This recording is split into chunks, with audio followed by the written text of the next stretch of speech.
ರಾಜ್ಯದಲ್ಲಿ ಮಳೆಯ ಆರ್ಭಟ ಮುಂದುವರಿಯಲಿದೆ. 8 ಜಿಲ್ಲೆಗಳಲ್ಲಿ ಭಾರೀ ಮಳೆಯಾಗಲಿರುವ ಸಾಧ್ಯತೆ ಇದೆ.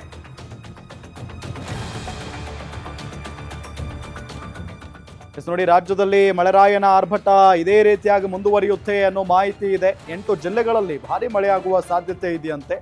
8 ಜಿಲ್ಲೆಗಳಲ್ಲಿ ಯೆಲ್ಲೋ ಅಲರ್ಟ್ ಘೋಷಣೆ ಮಾಡಲಾಗಿದೆ. ಈಗ ಮುಂದಿನ 3 ಗಂಟೆ ಯೆಲ್ಲೋ ಅಲರ್ಟ್ ಘೋಷಣೆ ಮಾಡಲಾಗಿದೆ. ಆ 8 ಜಿಲ್ಲೆಗಳಲ್ಲಿ ಭಾರಿ ಮಳೆ ಆಗುತ್ತೆ. ಆ 8 ಜಿಲ್ಲೆಗಳಲ್ಲಿ ಹಾಗಾದ್ರೆ ಅವೆಲ್ಲ ಜಿಲ್ಲೆಗಳು ಯಾವ್ಯಾವು? ರಾಯಚೂರು, ಬಳ್ಳಾರಿ, ವಿಜಯನಗರ, ಉಡುಪಿ, ಉತ್ತರ ಕನ್ನಡ, ದಕ್ಷಿಣ ಕನ್ನಡ, ಕೊಡಗು, ಚಿಕ್ಕಮಗಳೂರು ಜಿಲ್ಲೆಗಳಲ್ಲಿ ಅಲರ್ಟ್ ಘೋಷಣೆ ಮಾಡಲಾಗಿದೆ.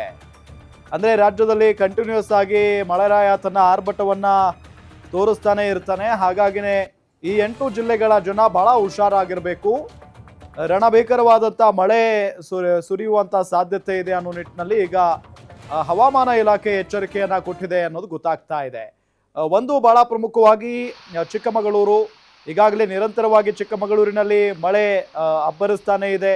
ಅದಾದ ನಂತರ ದಕ್ಷಿಣ ಕನ್ನಡದಲ್ಲೂ ಕೂಡ ಮಳೆರಾಯ ಈಗ ಅಬ್ಬರಿಸಿ ಬೊಬ್ಬೆರಿತಾ ಇದ್ದಾನೆ. ಇದೆಲ್ಲದರ ಜೊತೆಗೆ ಇನ್ನು ಧಾರವಾಡದಲ್ಲೂ ಕೂಡ ಅಷ್ಟೇ ನಿರಂತರವಾಗಿ ಮಳೆ ಸುರಿತಾನೆ ಇದೆಯಂತೆ.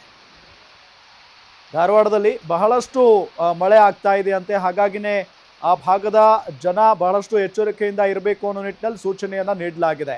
ಇನ್ನು ರಾಯಚೂರು, ಬಳ್ಳಾರಿ, ವಿಜಯನಗರ, ಉಡುಪಿ, ಉತ್ತರ ಕನ್ನಡ, ಕೊಡಗು, ಚಿಕ್ಕಮಗಳೂರು ಈ ಜಿಲ್ಲೆಗಳಲ್ಲೂ ಕೂಡ ಸಿಕ್ಕಾಪಟ್ಟೆ ಮಳೆ ಆಗುವಂತ ಸಾಧ್ಯತೆ ಇದೆ.